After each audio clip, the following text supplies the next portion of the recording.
I'm not sure if it has something to do with being interested in the filmmaking process or if it's just simply watching a movie more than once where I really start to dive into it and hone in on it and want to learn more about the story behind the film, you know. But I watched Chinatown again, maybe the fourth or fifth time, and it just hit me so hard this time.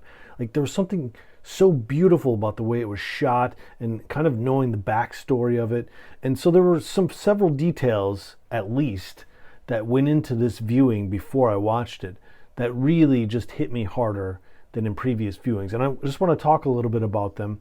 1974, Chinatown, Roman Polanski directed, Faye Dunaway, Jack Nicholson, neo-noir thriller based on a true story about the LA kind of water wars in the early 20th century, which is true because there was a guy named, I think it was William Mulholland, who actually was a self-taught engineer who came up with the idea in the early 20th century.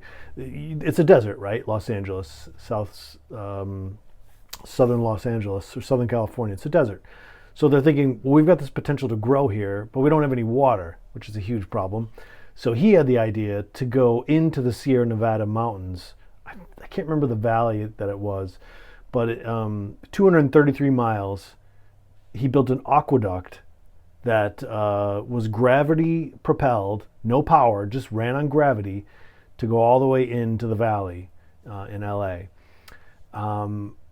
True story, but there were all kinds of corruption things that went on, and that's what this story. That was the inspiration for this story. Now, the screenplay was written by Robert Towne. This movie is a classic, and it was nominated for a lot of Oscars that year. However, they only won one, and that was Best Original Screenplay, Robert Towne. That's probably the most interesting detail that I learned in researching this movie before I watched it again. Which was, there's an asterisk next to his name, I guess, apparently, because they say that he may have had help on the screenplay. And so, that kind of puts an asterisk next to his name for winning Best Original Screenplay. I mean, show me a screenplay that's written by just one person. You send it to me and I'll read it, and I'll be waiting. They've all probably had different hands, right? And not everyone takes credit for it, but apparently this original screenplay was rewritten by Polanski and Towne together for about 8 weeks, and they came up with maybe one of the greatest screenplays of all time.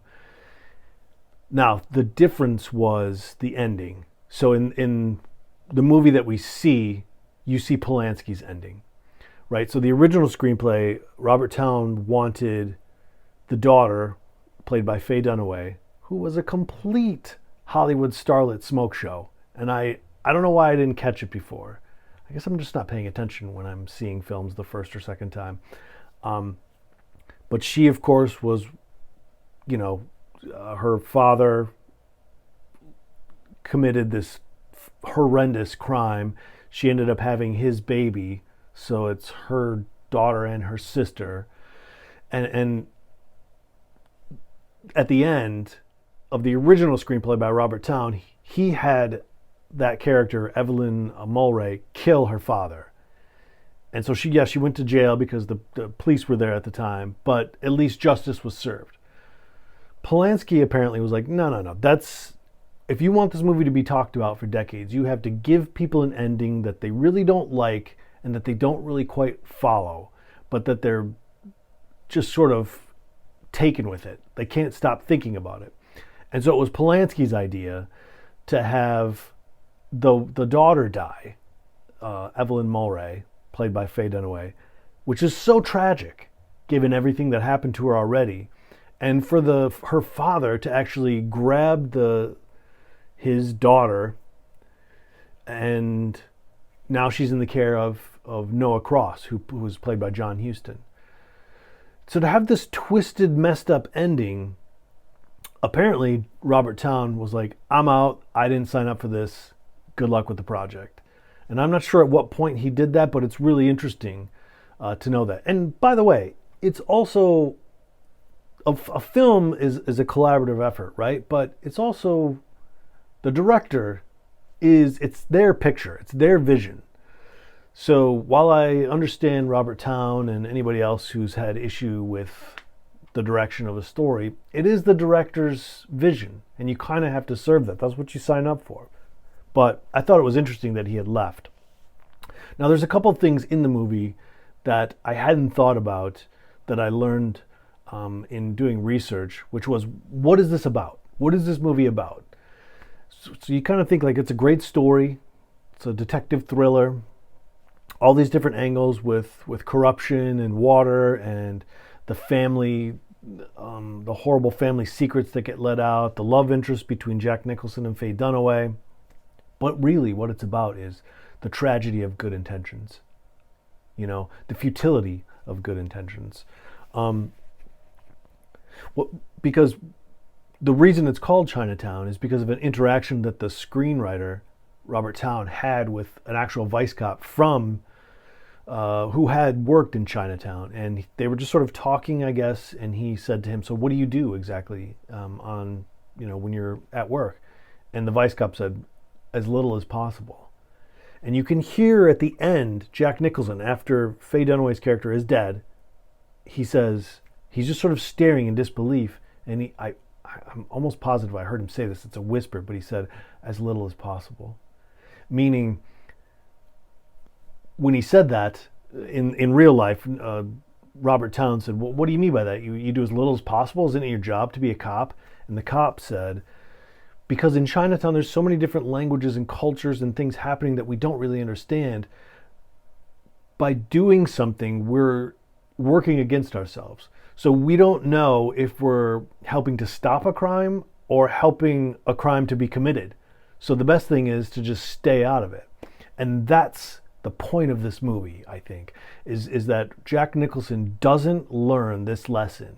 He wants to help. He wants to stop the corruption and the water dumpage during the drought. They're dumping however many gallons of water, wasting it in the middle of a drought.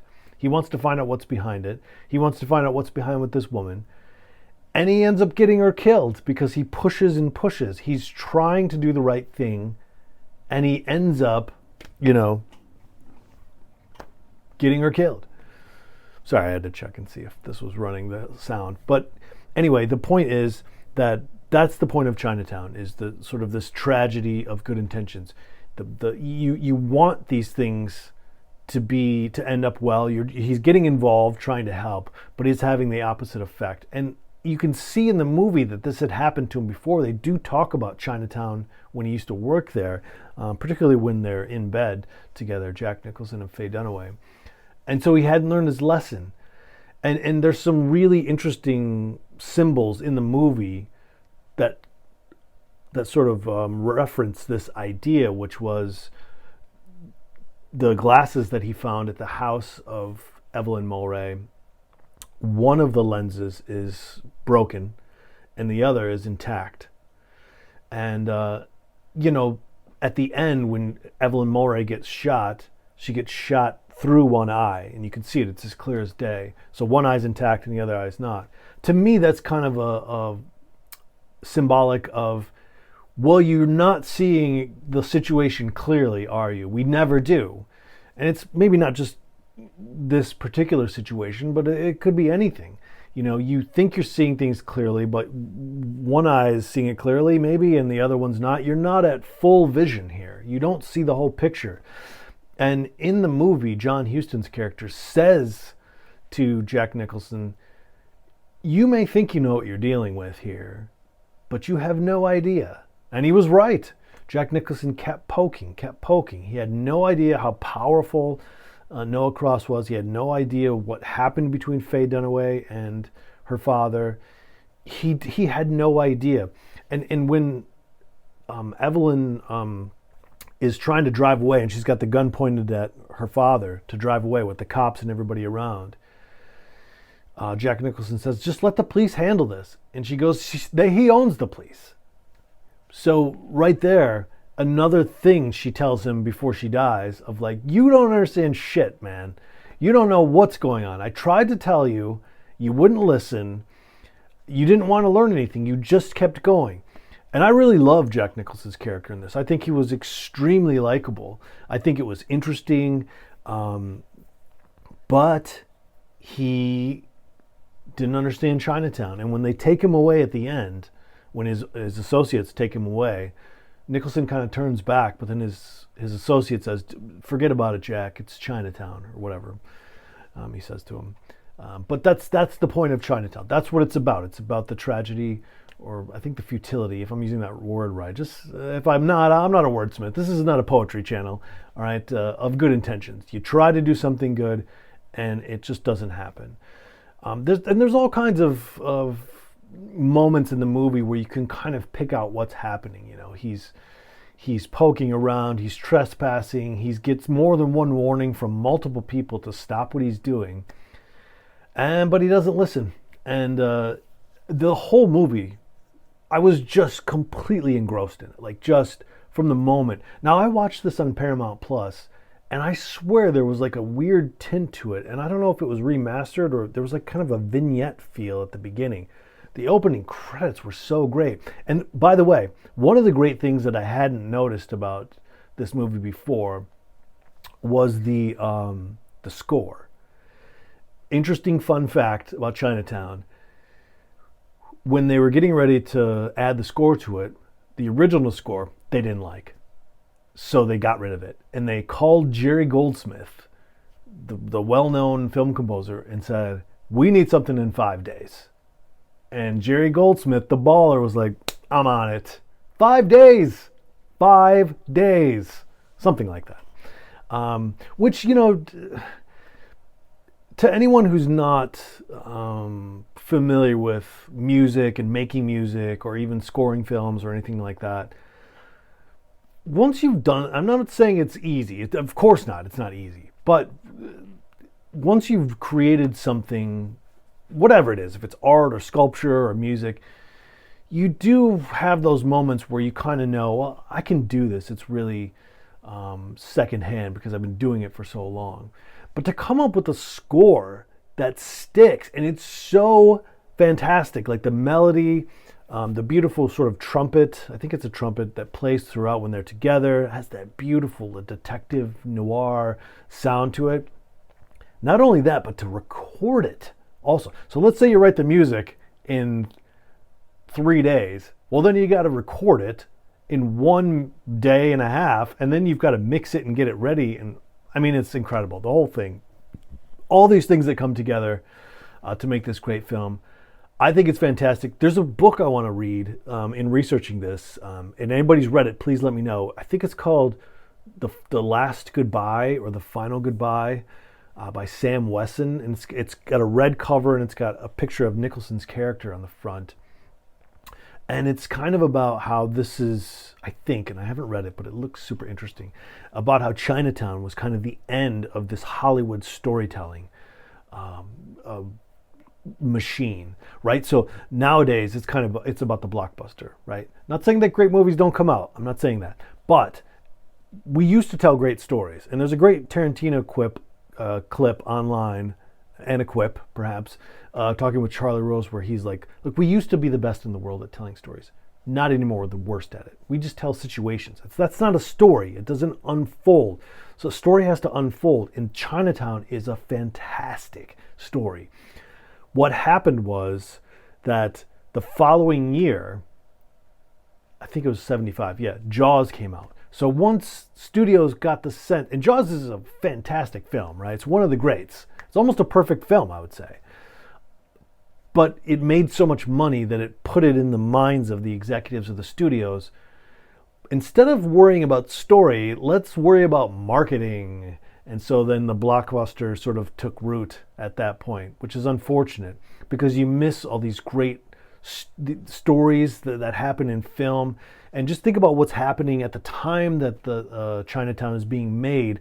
Apparently on the plot or the lot of Paramount, you had on one soundstage Chinatown, and then the neighboring stage Godfather 2. What a time for film, folks. I mean, are you kidding me? You could be working, whatever you're doing around there, getting coffee for people, and you're peeking in, there's Godfather 2 in one stage, you walk 10 feet and look in the other door, and it's Chinatown. I mean, Good Lord. What an era, right? The 70s. But it looks like an interesting book. If anybody's read it, let me know. Let me know what you think about Chinatown 2. Has it been a while since you've seen it? What do you think about the meaning, it being just about sort of the tragedy of good intentions?